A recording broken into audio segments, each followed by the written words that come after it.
안녕하세요. 교정진료 사고로 의뢰된 환자의 증례 분석 2부 시작하도록 하겠습니다. 교정진료 사고로 의뢰된 몇 가지 증례를 더 보고 분석과 대책을 살펴보도록 하겠습니다. 6번째 증례입니다. 이 환자는 상악 전치에 스페이싱과 상악 전도를 주소로 해서 상악 제1소고치 발치 후에 악교정 수술, 교정치료, 또 교정치료의 재교정을 2년 7개월 동안 하고 내원했던 환자로서 마음 놓고 웃을 수 없고 얼굴이 굉장히 늙어 보이고 교정치료나 수술로 재치료를 받고자 내원했던 환자입니다. 환자의 그 상태를 보시면 그 소고치 발치된 부위를 다시 이제 공간을 만들었던 그런 환자입니다. 이 환자의 상태를 보시면 상악전 지부는 112.6도, 상하수는 마이너스 2.8, 마이너스 1.3으로서 상악전 지부가 순축 경사되어 있고 입술이 후퇴되어 있고 또 수술 흔적을 갖고 있는 여러 가지 상태를 보실 수가 있습니다. 보시게 되면 악관절 상태도 양쪽이 좀 다르고요. 46번과 발치 공간이 잔존하고 있고 수술 흔적을 보실 수 있습니다. 치근 흡수 양상을 상악 전치부에서 보실 수 있고 또 전반적인 치적으로 흡수를 이제 보이고 있습니다. 이 환자는 14번, 24번, 34번, 44번, 46번이 결손된 상태고 발치 공간이 이제 다시 생겨 있고 전반적인 치적으로 흡수를 갖고 있는 악관절 장애 갖고 있는 환자입니다. 이 환자가 이제 치료 전의 상태를 이제 알려달라고 그랬더니 여러 가지 자료를 갖고 와서 저희가 봤습니다. 치료를 받기 전, 수술, 교정, 재교정 받기 전의 상태입니다. 전치부의 공간을 갖고 있고 비교적 교합은 위아래가 이제 잘 배열되어 있고 안정된 상태를 보이고 있습니다. 치료 전에 이제 안모를 보시게 되면 어느 정도 그렇게 상악이 전돌됐다고 생각되지 않을 정도로 얼굴의 모습을 보이고 있습니다. 이 환자는 수술을 했고 또 수술 후에 교정 치료를 했습니다. 교정 치료의 상태의 입술 모양을 보시면 리케츠 라인에서부터 상순, 하순이 후방에 있는 모습인데요. 이 환자는 교정 치료를 받고 나서 여러 가지 이제 그 입술이 너무 들어가서 너무 늙어 보이고 또 주름지고 또 할머니 같이 보인다는 이유로 이 발치 공간을 다시 만들어다는 재교정 치료를 원했습니다. 보통 발치 공간을 만드는데 재치료 교정하는 것이 쉽지는 않습니다. 보통 이걸 환자들은 역교정이라고 하던데 쉽지 않은 과정입니다. 그런데 이 교정 치료를 담당했던 의사는 이 발치 공간을 다시 만드는데 여러 가지 치료 과정을 거쳐서 발치 공간을 다시 만들어 그런 상태입니다. 그래서 처음 수술하고 교정 치료하고 그때보다는 입술이 리케츠 라인보다는 조금 더 그 입술이 나와 있는 걸 저희가 볼 수가 있습니다. 근데 이 환자가 병원에 왔을 때 컴플레인은 뭐냐면 상악 전치부가 좀 더 나와서 입술이 더 나왔으면 좋겠다는 그런 얘기를 했고요. 또 이런 상태를 또 저희들이 하기 위해서는 교정이나 수술이나 이런 상태를 또 치료를 해서 개선해 달라고 원했습니다. 그렇다면 치료 전, 교정 치료 후, 재교정 후의 입술의 라인을 한번 비교해 보도록 하겠습니다. 치료 전하고 재교정 후의 상태가 거의 비슷하고요. 교정 치료의 중간 단계를 보시게 되면 입술이 굉장히 처음 상태보다는 들어간 것을 보실 수가 있습니다. 환자는 그 치아를 전방으로 보내기를 원했고 또 교정 치료나 또 수술이나 이런 걸 이용해서 공간을 줄여주고 또 이런 여러 가지를 통해서 입술이 좀 더 나오기를 원했지만 이 교정 치료나 수술 치료 모두 다 그렇게 쉽거나 또 환자한테 권하고 싶은 치료는 아닙니다. 그래서 이 환자는 교정이나 수술 치료보다는 보철 치료로 그 공간을 줄이는 치료 방법을 권해드렸습니다. 그래서 교정 환자한테는 치료 이동뿐만 아니라 암호의 변화도 굉장히 중요한데 이 환자는 그런 것이 간과되다 보니까 여러 가지 문제가 생겼던 그런 환자입니다. 특히 성인 젊은 환자보다는 나이 든 환자일수록 과다 전치부의 치아의 후방 이동은 피하는 것이 좋습니다. 7번째 환자입니다. 이 환자는 TM 조인트 페인을 갖고 있고 또 6년간 그것을 치료하기 위해서 교정 치료를 받았던 환자입니다. 병원에 내원했을 때는 이가 잘 안 물리고 구치부에 있던 레진이 탈락됐다고 이것을 다시 해줄 수 있는지 또 궁금하고 교합이 좀 더 좋게 하려면 어떤 치료가 필요한지 궁금해서 내원했던 환자입니다. 이 환자를 보시게 되면 교정 치료를 위해 환자는 상악 전치부와 닿지 않게 구치부에 레진을 올린 상태를 볼 수가 있습니다. 하악의 36번이 이제 레진이 덮여 있고요. 반대측에 있는 치아도 레진이 덮여 있었는데 그것이 탈락된 겁니다. 그러다 보니까 이 레진이 없다 보니까 식사하기도 힘들고 교합이 제대로 안 되다 보니까 환자가 굉장히 불편하다고 얘기합니다.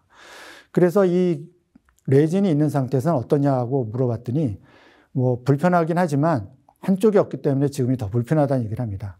그래서 무슨 목적에서 레진을 좌우측으로 이렇게 붙여놨는지는 잘 모르겠지만 이 환자는 레진을 붙인다고 해서 근본적인 치료가 되는 것은 아니기 때문에 이 환자는 근본적인 치료가 뭔지를 생각하고 또 진단해서 치료 계획을 세울 될 것으로 생각합니다.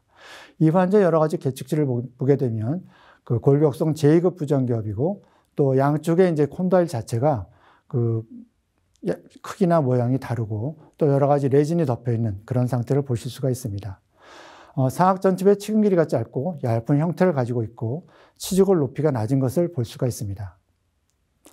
문제 목록을 보시게 되면 아직도 TM 조인트에 문제가 있고 골격성이 2급 부정결합을 갖고 있고 하악의 양쪽에 비대칭을 갖고 있고 전반적인 치근 흡수와 또 치조골의 그 흡수가 된 양상을 볼 수가 있습니다. 이 환자는 우리가 보통 골격적인 문제가 있기 때문에 교정 치료만 갖고는 해결하기 어렵습니다. 그래서 이 환자는 악교정 수술을 권했고 악교정 수술을 위한 준비를 하고 교정 치료를 진행하고 있습니다. 그래서 교정 치료뿐만 아니라 악교정 수술을 진행해서 교합을 마치고 골격적인 문제를 해결해 주었습니다. 수술하고 마무리 교정 치료를 진행하는 과정입니다.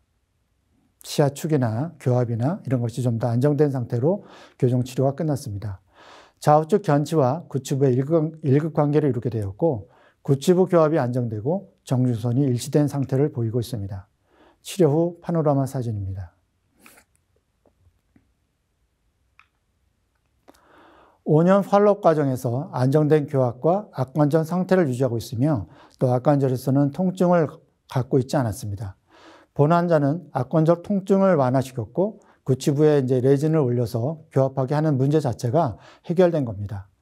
우리가 교정 환자를 치료할 때는 환자의 문제가 무엇인지를 근본적인 진단과 치료 계획을 가지고 치료했으면 이런 문제가 생기지 않았을 거라고 생각이 듭니다.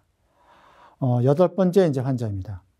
이 환자는 18세 3개월 된 이제 남자 환자로 개방교합을 갖고 내원한 환자입니다.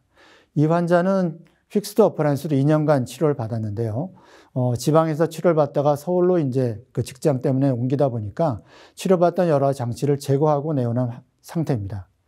교정 치료는 치아 이동을 통해 기능성과 신민성 회복을 목적으로 하지만 이 환자인 경우에는 교정 장치를 제거하고 나고 보면 여러 치아가 충치가 생겨서 문제가 발생한 환자입니다. 치료 과정에서 구강 내에 여러 가지 장치가 들어갈 수밖에 없는데 구강위생 관리에 관심을 가져야 합니다. 이것은 담당 의사와 스태프들이 구강위생 관리 방법을 자세히 설명해주고 환자들이 이를 잘 지키고 있는지도 주기적으로 검사해야 합니다. 만약 관리가 안 되면 어떤 문제가 발생하고 어떻게 되는지 알려줘야 합니다. 마지막 증례입니다. 이 환자는 오른쪽 아래 송곳니가 나오지 않는다는 주소로 내원된 17세 남자 환자입니다. 보시게 되면 전반적으로 화이트 스팟과 불량한 구강 위생을 가지고 있으며 43번 자체가 액토피 이럽션을 갖고 있고 이 43번이 나올 공간이 지금 없는 상태입니다. 그래서 이 환자는 그 상악 치아 자체가 그 배열되는 공간이 없고 특히 엑스레이 방사선 사진상에서 보시게 되면 43번의 치근 부위가 상당히 만곡되어 있는 것을 보실 수 있습니다. 이렇게 휘어져 있는 치근을 가진 경우 치아 이동이 그렇게 쉽지는 않습니다.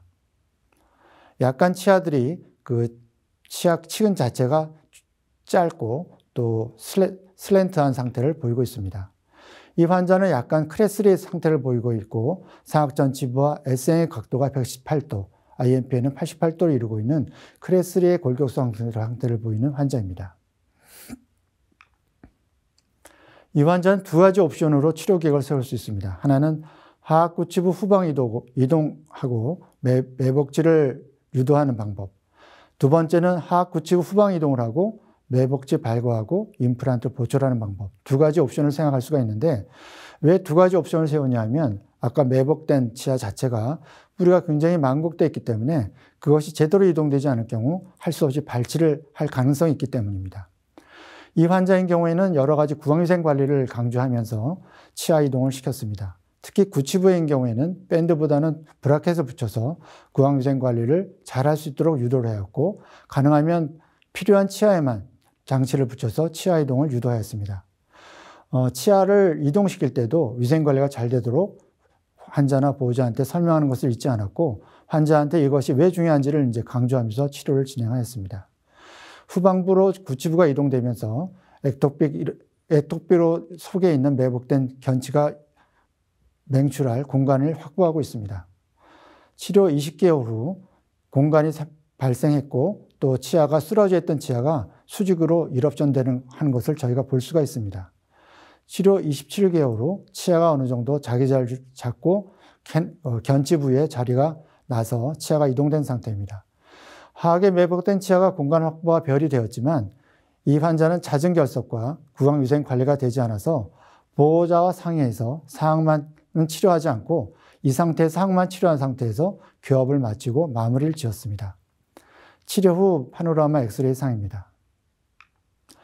우리가 원했던 43번의 치아는 잘 배열되었지만, 방선 사진에서 보시는 것처럼 치료 구치부뿐만 아니라 상악에서도 많은 충치가 발견한 것을 볼 수 있습니다. 그래서 이 환자는 보존 치료하는데 상당한 시간이 이제 걸리게 되었습니다. 환자와 보호자에게 구강위생 관리와 중요성에 대해서 강조했고, 잘 관리되지 않으면 무슨 문제가 있는지 이제 얘기했지만 환자의 협조를 얻기는 쉽지 않았습니다. 환자에게 위생관리 중요성을 아무리 강조해도 지나치지 않습니다. 이제까지 보셨던 그 증례를 각 항목으로 나누고, 또 어느 정도의 비중을 차지하는지를 몇 가지 항목으로 나눠서 이제 저희들이 봤습니다. 살펴보면 환자의 그 치료 능력이라든가 치료 방법, 발치상의 문제, 재발, 치근 흡수, 성장, TMD의 문제, 치근 흡수 여러 가지 항목 중에서 의사가 갖고 있는 치료 능력에 대한 문제, 또 치료 방법의 문제, 발치에 관한 문제가 갖고 가장 많은 퍼센테이지를 차지하고 있는 것을 저희가 볼 수가 있습니다. 각각의 항목에 따라서 보시게 되면 환자가 갖고 있는 치료 능력이라든가 개념을 보시게 되면, 치료 시기를 잘못 정해서 이제 문제가 생긴 경우, 그 다음에 생리학 등 여러 가지 기본적인 그 교정학의 개념이 없어서 문제가 되는 경우, 또 치료 장치를 부적절한 장치를 사용한 경우를 이제 들 수가 있고요. 그 다음에 치료 방법상에서는 이 환자의 경우에는 발치를 하는 것이 아니라 수술적으로 해결된 골격성 환자인데도 수술하지 않아서 문제가 생긴 경우. 두 번째는 치아가 움직이는 여러 가지 치아의 치조골이라든가 또는 여러 가지 안모의 문제, 이런 것들을 고려하지 않아서 문제가 생긴 경우.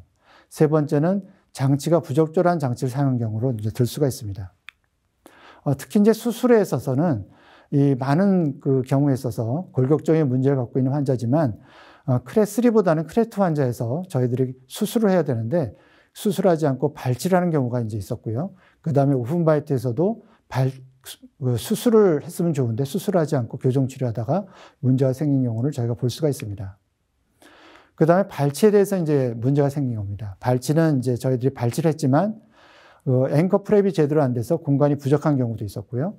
또 발치를 부적절하게 하다 보니까 심리적으로 너무 입술 자체가 들어가서 문제가 생긴 경우. 그 다음에 이제 발치를 안 해야 될 경우인데 발치를 하다 보니까 공간 폐쇄가 실패된 경우. 또 한 가지는 아까 보셨던 것처럼 발치를 부적절하게 하다 보니까 중임선이 틀어져서 문제가 생긴 경우. 이제 그런 경우를 들 수가 있고요. 그 다음에 재발된 경우는 재발이 되면 교합 이상이 한 60% 이상, 개방교합이 생기는 경우 30%, 또는 상악 전치부가 전방으로 이동되는 거 10%, 이런 재발성을 이제 보였고요. 성장애 때문에 나타난 변화는 하악의 비대칭이라든가 또 크레3나 이런 성장 때문에 나타나는 변화들을 이제 보이고 있습니다. 증례 분석을 이제 다시 한번 설명드리면 치료 능력, 치료 방법, 발치 이런 것들이 이제 문제라고 말씀드렸는데, 우리가 이제 이런 문제점 없이 해결할 수 있는 대책은 과연 무엇이 있을까 한번 생각해 보겠습니다. 아까 항목들을 몇 가지 나눴는데요. 이런 항목들을 저희들이 이제 조금 이거를 구체적으로 좀 더 자세히 보면, 이런 여러 가지 방법들이 교정치료의 이해를 잘 못해서 생기는 경우가 있었고요. 그 다음에 진단을 잘못하는 경우, 그 다음에 치료 계획을 잘못 세워서 그런 경우, 그 다음에 이런 여러 가지 방선 사진이나 모델이나 환자에 대한 여러 가지 그 상태를 평가를 제대로 못해서 되는 경우, 그다음에 여러 가지 환자한테 설명이 제대로 안 돼서 생기는 경우, 여러 가지를 이제 저희들이 종합적으로 볼 수가 있습니다. 그래서 이런 여러 가지를 이제 저희가 볼 때는 저희들이 전문성을 가져야 되는데, 이런 전문성이라는 건 과연 뭘까라는 것들을 한번 살펴보면, 우리가 이론이나 또는 실제 임상에서 할 수 있는 전문성을 가져야 됩니다. 그래서 이런 것들 통해서 환자한테 이익을 줘야 되고요. 그래서 이런 여러 가지의 이익을 주기 위해서는 저희들이 여러 가지 치료 과정 중에서 또 여러 가지 치료 계획을 세웠을 때 어떤 선택을 할지 의사결정을 잘해야 돼서, 또 이런 것들은 이제 전문적 윤리를 바탕으로 해서 저희가 치료하는 것이 맞다고 생각됩니다. 교정치료에서도 마찬가지죠. 교정치료에서는 여러 가지 불완전한 지식이 많지만 저희들이 알고 있는 충분한 지식을 기본으로 해서 성장이라든가 성인의 노화 또는 예측의 한계, 재발 가능성, 그리고 치근과 치조골의 흡수, 교정력에 대한 생물학적 반응, 악관절증에 관한 여러 가지 점들을 저희들이 불완전하지만 이런 것들을 좀 더 예방하고 대책을 세울 때 참고하는 것이 굉장히 중요합니다. 그래서 교정치료는 늘 계획대로 진행되지 않고 어려움을 겪게 되고 실패하기도 합니다. 그렇지만 문제점과 실패의 원인과 성질을 이해하고 조절해서 예방과 또 해결하는 방법들을 저희가 찾아나갈 수밖에 없습니다. 저희가 환자한테 치료할 때는 환자의 요구사항이 있고 또 술자가 치료 계획이 있고 또 환자가 갖고 있는 여러 가지 치료 위험이 있을 때 가장 적절한 환자의 요구사항도 만족하고 술자의 치료도 만족하고 환자의 치료 위험도를 줄일 수 있는 가장 공통된 분모에서 치료 방법을 선택하게 됩니다. 그러기 위해서는 저희들이 전문성을 가져야 되고요. 그 전문성에서는 진단과 치료 계획에 관한 사항, 그래서 토끼와 고양이가 비슷하긴 하지만 무엇이 토끼인지 뭐가 고양이인지를 구분하는 진단 능력이 필요합니다. 그리고 여러 가지 그 생역학이라든가 교정 재료라든가 또는 신체적인 반응 같은 여러 가지 주변 조직과의 반응 같은 게 필요하고요. 또 치아 이동에 따른 그 반응, 근육, 신경, 골격, 연조직, 악관절, 치료의 상태에 대한 관심이 굉장히 필요합니다.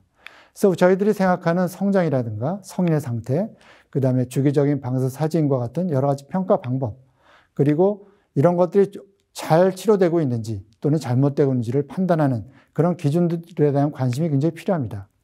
두 번째 큰 거는 환자와의 소통입니다. 이 커뮤니케이션이라는 것은 이 환자의 상태를 저희들이 잘 알고 의사의 그 치료의 방식이나 술식을 잘 전달하는 이제 그런 그 소통의 관계인데요. 그래서 환자한테 신뢰를 갖고 또 관심을 갖고 또 저희들이 이제 이런 것들을 잘 설명할 수 있어야 될 것입니다. 그래서 환자한테 어떤 내용을 진단했고 어떤 장치를 쓰고 어떤 술식을 쓸 것이며 왜 구강위생 관리를 잘해야 되고 관리를 잘해야 되는지 이런 것들에 대한 환자와의 소통이 굉장히 필요합니다. 그래서 이런 전반적인 것들이 잘 관리되도록 해야 되겠습니다. 만약 의료 커뮤니케이션이 장애가 생긴다면 의사 때문에 환자는 열받게 되고요. 또 의사들은 환자 때문에 열받는 의사가 많이 생길 수밖에 없습니다. 미국 교정학에서도 이런 여러 가지 문제 중에서 환자한테 소송이 걸리거나 또 의료사고가 났을 때 문제가 되는 것 중에 가장 큰 원인이 이런 소통이 되지 않기 때문에 환자와 소통이 굉장히 중요하다는 것을 강조하고 있습니다. 그래서 이제 시간이 거의 다 됐는데요. 마무리해서 말씀을 드리도록 하겠습니다. 첫 번째는 의료인의 조건이 두 가지가 있습니다. 첫 번째는 전문성, 교정치료에 대한 전문성을 가지셔야 되고요. 두 번째는 커뮤니케이션의 기술을 높여서 환자하고 또 의사 간의 치료가 잘 되도록 협조하는 것이 필요합니다. 그래서 환자 의사는 치료라는 목표 향해서 같이 가는 동반자라고 생각하고요. 의사는 여러 가지 치료 수식을 통해서 환자한테 설명하고 치료해주고 또 환자는 여러 가지 협조할 때는 좋은 치료가 될 수 있는 또 세상의 치료가 될 수 있는 그런 관계를 맺을 수가 있습니다. 그래서 저희들이 이제 환자하고 의사의 관계가 또 신뢰를 쌓고 또 이런 것들이 이제 쌓기는 어렵지만 또 부서지기도 굉장히 쉽습니다. 그래서 무엇이든지 환자와 의사 간의 신뢰가 굉장히 중요합니다. 그래서 짧은 시간에 여러분들이 다 설명드릴 수는 없기 때문에 제가 쓴 책들이 몇 권이 있어서 소개해드립니다. 이거는 의료사고와 분쟁 예방 대책이라는 책이 있고요. 그 다음에 프로그램 솔루션 올소돈틱이라는 책이 있고요. 더 디테일한 교정치료, 또 임상교정치료 리스크 관리라는 책이 있습니다. 그래서 여러분들이 이제 좀 더 관심 있으시면 이런 책들에 대해서 보시면 좀 더 자세한 내용들을 살펴보실 수가 있습니다. 그래서 여러 가지 이제 교정 때문에 그 교정진료 사고나 때 환자들의 증례를 보여드렸고 대책에 대해서 설명드렸습니다. 아무쪼록 여러분들이 환자를 치료하면서 이런 문제를 만나지 않기를 바라고요. 또 이런 문제를 만나지 않기 위해서는 아까 말씀드렸던 두 가지가 굉장히 중요하니까 여러분들이 좀 신경 써서 교정 환자를 보시면 좋겠습니다. 감사합니다.